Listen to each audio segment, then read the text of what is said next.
রাষ্ট্র পরিচালনায় অভিজ্ঞতা আর প্রজ্ঞার ঘাটতি থাকলেও সদিচ্ছার অভাব নেই অন্তর্বর্তী সরকারের, এমনটি মনে করছেন রাজনীতিকরা। তারা বলছেন সরকারের সংস্কার কার্যক্রম হতে হবে নির্বাচনমুখী, কারণ দীর্ঘমেয়াদে সংস্কারের রোডম্যাপ বাস্তবায়ন করতে হবে নির্বাচিত সরকারকেই। তবে বিশ্লেষকেরা বলছেন সরকারের সফলতা বা ব্যর্থতা নিরূপণ করতে 2 মাস সময় কোনোভাবেই যথেষ্ট নয়। শাহ আলী জয়ের রিপোর্ট। পরিবেশ রক্ষায় 1 অক্টোবর থেকে সুপার শপগুলোতে পলিথিন ব্যাগ ব্যবহার নিষিদ্ধ করার উদ্যোগ নিয়েছে সরকার। 2 দশক আগে তৎকালীন সরকার এমন আইন করলেও কোনো এক অজানা কারণে তা বাস্তবায়ন করা যায়নি। অন্তর্বর্তী সরকারের এমন উদ্যোগটাই সাধারণ মানুষের কাছে সমাদৃত হয়েছে। তবে জনগণের মূল প্রত্যাশা রাষ্ট্র সংস্কার ব্যবস্থাকে কেন্দ্র করে। রাষ্ট্র পরিচালনায় কোনো দলের একক দখলদারিত্ব বন্ধ এবং জনপ্রত্যাশা অনুযায়ী গণতন্ত্রকে প্রাতিষ্ঠানিক রূপ দিতে এরই মধ্যে রাষ্ট্রীয় এবং সাংবিধানিক প্রতিষ্ঠানগুলো সংস্কারের উদ্যোগ নেয় সরকার। গঠন করা হয় 6টি পৃথক কমিশন।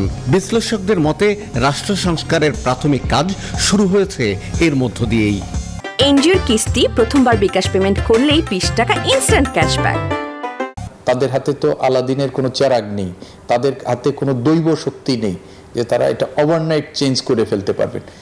আমরা যেটা দেখব যে তাদের প্রচেষ্টাটা ঠিক আছে কিনা।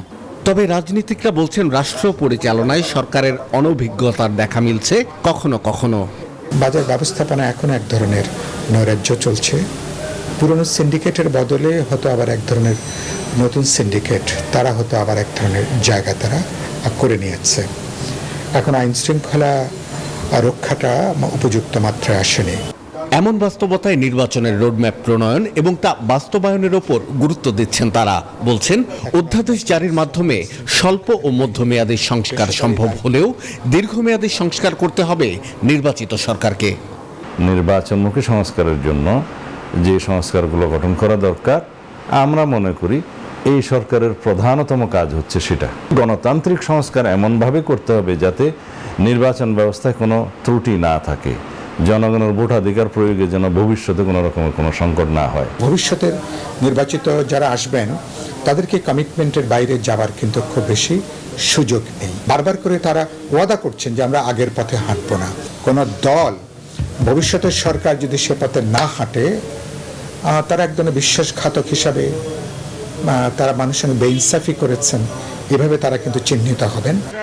রাজনৈতিক দলগুলোর সঙ্গে শনিবার সরকারের যে মত বিনিময় তা অন্তর্বর্তী সরকারকে আত্মবিশ্বাসী করেছে, যা সরকারের পরবর্তী যাত্রাপথকে আরো সুগম করবে বলে মনে করেন রাজনীতিকরা। শাহ আলী জয়, নিউজ 24, ঢাকা।